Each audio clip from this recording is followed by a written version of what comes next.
We're going to continue learning how to strengthen our marriage. Today's chapter is going to be the relationship between a daughter-in-law and a mother-in-law, because our relationship with our in-laws can also affect our marriages. So I'm going to be reading from this book, Woman to Woman. So let's learn together. Our obligation to honor our parents is so great that it is almost beyond our comprehension. We owe our parents a tremendous depth of gratitude.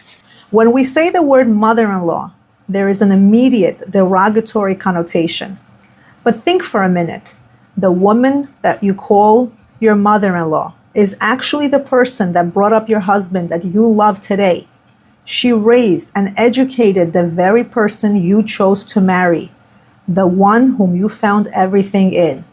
She must have done a quite good job, and she deserves a great deal of respect, and she deserves a great deal of gratitude for her accomplishments.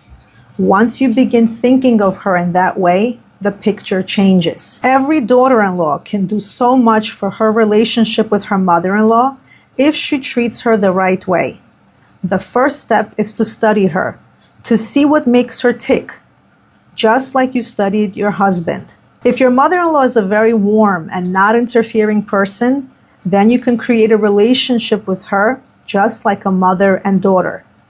Remember though, once you create such a relationship, you cannot complain if she acts to you like a real mother and starts to give you advice.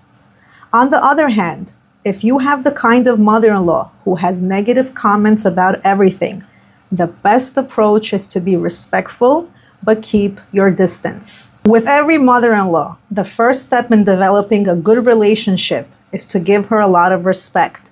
Try your best to bring her happiness. Whenever a person asks for advice, it builds their self-esteem and a sense of closeness. So ask your mother-in-law for advice, but never ask her for advice on matters between you and your husband. This area should remain private. Another point for enhancing your relationship with your mother-in-law. When you come to visit, don't act as if you came for vacation. There are daughter-in-laws who work very hard, so they think when they come to their mother-in-law's house, they're entitled to a 5-star treatment. The minute they arrive, they sit themselves down in a chair and don't budge. They may offer help in such a way that their mother-in-law may not accept it. Do you need my help? They say. When someone says that, the automatic response is, no thank you, I can manage. Therefore, instead of asking for help, go and readily offer help. Do you go to your mother's house and sit on a chair without moving? Or do you care about your mother so much that you get up and help her without her even asking? Do you ask your mother if she needs help? Or do you go straight to the kitchen and start to help? Behave the same way you visit with your mother-in-law, unless you sense that she's very uncomfortable when you do so. For a harmonious family relationship, remember, a mother accepts things from her son that would hurt her if it came from her daughter-in-law. Let's say your mother-in-law invited you for Shabbos and you accepted the invitation. Then, in the middle of the week, you found out that you made a mistake and it does not work out for you. What should you do? Don't ever be the one to call and cancel. Instead, ask your husband to make the call. Your mother-in-law will accept the disappointment more easily if it comes from her son.